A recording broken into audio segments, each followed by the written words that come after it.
Creating gusset plates is a very common requirement in steel detailing. And fortunately, in COMOSYS, we have very powerful gusset plate macros for the various situations which can occur. And these macros, whether bolted or welded, are usually valid for most situations. But if you come across a situation in which those macros are not working and you have to create a gusset plate manually, like we did in the base plate example where we connected vertical bracing to the column at the base plate point, and we had to create lots of points to basically create that gusset plate. So if you run into situations where the macro is not working for whatever reasons, maybe the profiles are not supported, maybe the orientation is such which is not supported. So in those cases, you might end up having to create the gusset plate manually.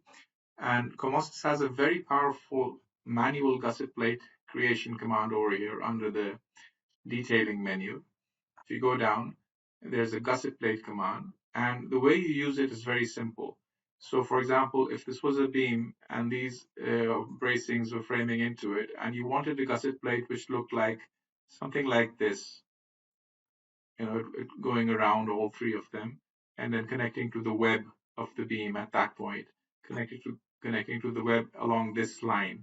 So what you would do is you would select your gusset plate command, and the first thing it asks you is 2 points. And these 2 points basically need to be the line where the gusset plate will end. So like I said, it's going to go around these three like that, and it's going to end over here on the web of the beam.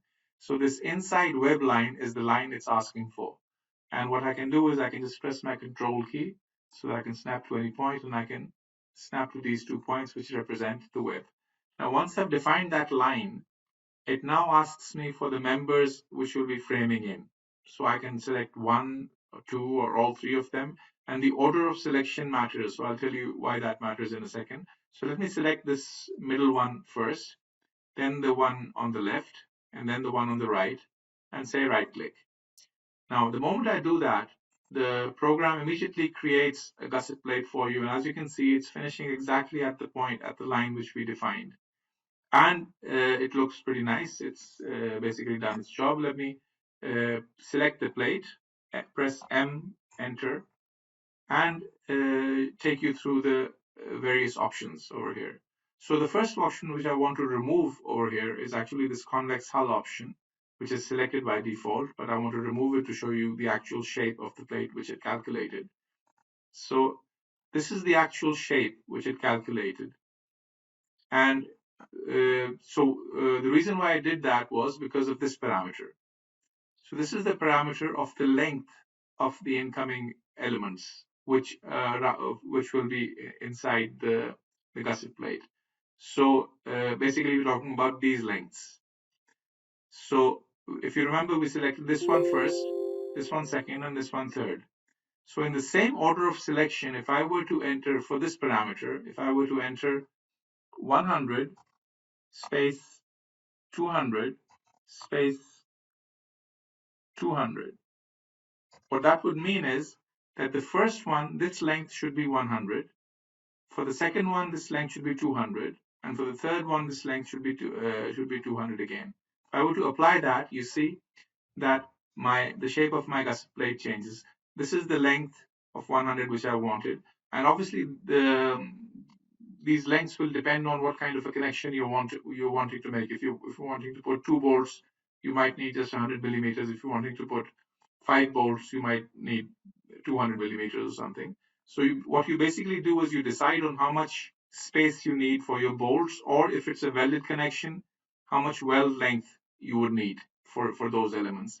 And once you know those weld length or the number of bolts and the interbolt distances, you can reach the conclusion about what length you want for each individual member. And here you have complete control over how long each one of them will be. So this is very powerful. You have complete control over these lengths for individual members. If I just press the convex hull, just to show you what happens, if I do that, it basically converts it into a convex shape rather than a concave shape. So if the resulting shape is concave because of the parameters which you've given, but you don't want that because in steel structures, we don't want uh, things looking like this because these create a lot of stress concentrations at these points. This is a very bad design.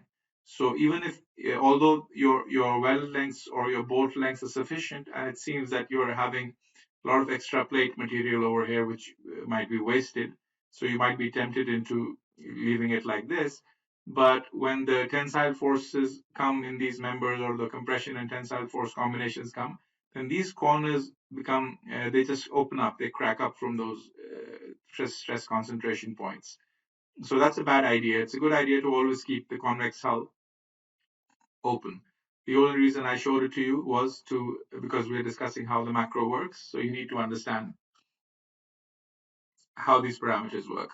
So this is pretty obvious. These are the lengths which we can enter for each individual, and the order of selection, like I said, mattered because we selected this one first. So we said 100 first, and then 200 and 200 for the other ones. Had I done something else, had I said 200 first and then 100, 100, the results would have been would have looked like this. This would have been 200, and these two would have been 100 each. Now let me take all those back and get to the default one. So the default, as far as I remember, is all 200s over here. This distance is how much these members will approach that line, right? So if you remember, this was the line which we started off with. And if I say 25 and say apply, sorry, I need to enter 3 numbers over here, not just one. So now if I just enter 25 over here and then 50 and then 50 again, I'm sorry, that became 59. Let's make that 50. What you will see is that these are the distances where how much these incoming members approach that line. So for the first one, I've requested a distance of 25. Now let's measure that. So let me go in and say from here to here, and as you can see, the distance is 25. Now, what about, I asked for 50-50 for these. Now, the thing over here is that this distance is basically, what it tells you is, so let me just measure it and show it to you first. This 50 will come out over here. This is the 50 for the second member. And this is the 50 for the third member. And the reason why this is not this one, if I measure this distance all the way to that line, this one is a lot longer. So basically, when this element is approaching, it will either hit that line first or it will hit this line first.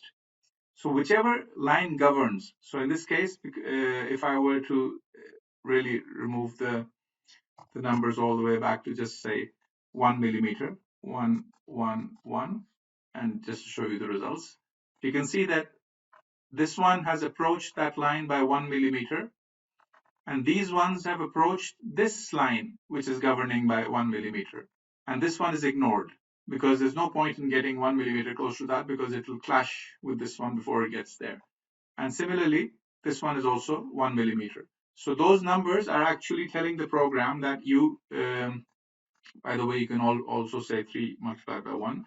But what they're telling the program is that whichever hits first, keep a clearance of so many millimeters from that barrier kind of thing. So it has a very simple logic. The element can be hitting that line first, or the element might be hitting one of the other elements first. And whichever one comes first, this barrier will pertain to that one. Similarly, we have these offsets. How much should this gusset plate come out on each side? So if I were to say, for example, 10 millimeters for the first one, and then 50 millimeters for the other two, and let me remove the convex hull once again. What it shows me is that these protrusions to the left and right are 10 millimeters for the first one. We can measure them. So from here to here is 10 millimeters. But these protrusions from here to here are 50 millimeters in length for the second and third one. So I have complete control over the shape of my gusset plate. as you can see. Furthermore, what I can do is I can give another offset over here. So sorry, which is, so if you remember, I gave this line as my basic input. And if I were to give a distance of 50 over here, what that tells the program is that you extend the gusset plate 50 millimeters further back from that line which I had given. Now, sometimes this is needed because, although in this case, if it's going right through the web, you won't do it. But let's say it was sitting on the flange and you wanted to take it all the way to the edge of the flange. Well, you could have done that by just entering the other line directly, but sometimes you need to enter the middle line for whatever reason, and I'll give one important reason in a while. But you can actually give an offset to that line as well. So you can use this parameter for the lengths, this one for the approach distances, this one for how much they're jutting out in each direction, the gusset plate, this one to give an offset to the gusset line, basically, and the convex hull I've just talked about. So let me now go on to another case. Let me remove this gusset plate, delete it, and show another member which I had entered, which is on the back side. This is the fourth member, but this is coming from the other direction, right? So in this case, if I were to use my gusset plate command and zoom in and basically select my gusset line once again, and select my first member, second member, third member, and the fourth member on the other side and right click, you see that my gusset plate now extends to the other side as well. And it starts turning exactly at the point where I had the line which I had defined. If I were to go inside, say enter, and give an offset of 50 millimeters to this offset over here, you can see that we can actually shift that further back depending on our needs completely.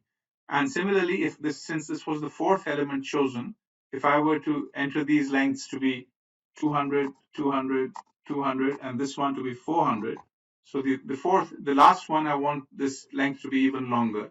So if I do that, you can see that I have made a longer gusset plate.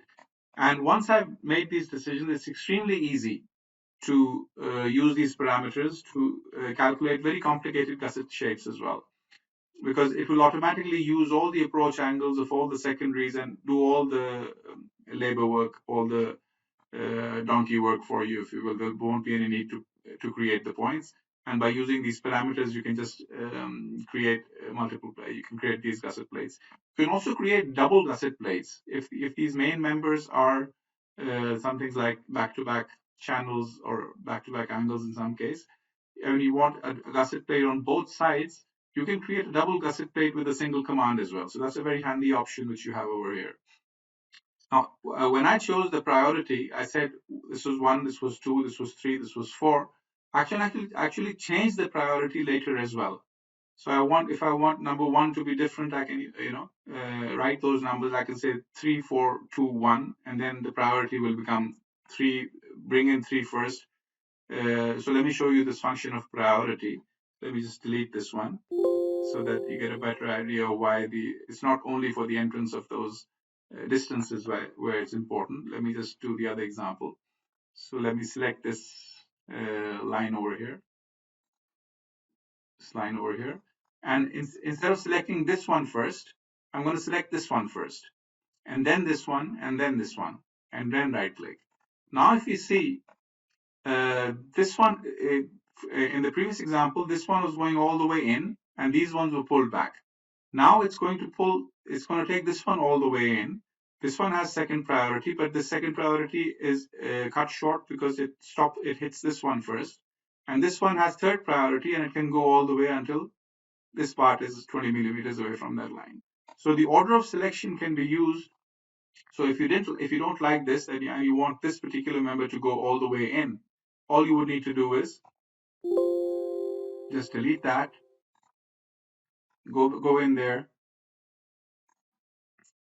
select your line, select this one first, and then this one, and then this one, and immediately the first selected one will be given main preference, and that will main precedence rather, and it'll go all the way in, and the other ones will be cut short depending on which element they're hitting. So this is very handy. This is very powerful. You can even do a single element for it. It doesn't need to be multiple elements. So what you can do is, if I were to just go back into the command and select my line once again, and only select this member and right click. So this time I get this sort of a gusset plate. And with this gusset plate, I now have these parameters to play with, this one and this one. And I can, if I want a shorter one, after the end, after this point is hitting that line, I can reduce this length to 100. And if I want to reduce this one, I can say 50, for example.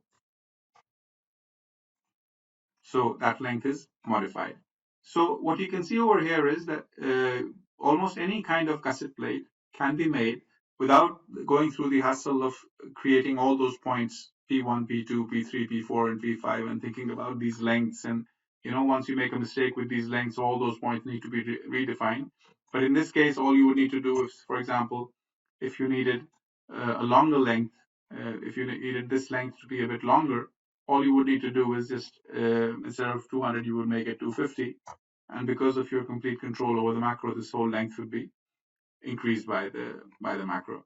So this is very handy. And once you've got that basic thing connected, you can use other short, small commands, handy commands like the tension bolting command, for example, to make some bolt connects. So you can just select this one and the gusset plate and show a side, and it'll immediately put some bolts inside.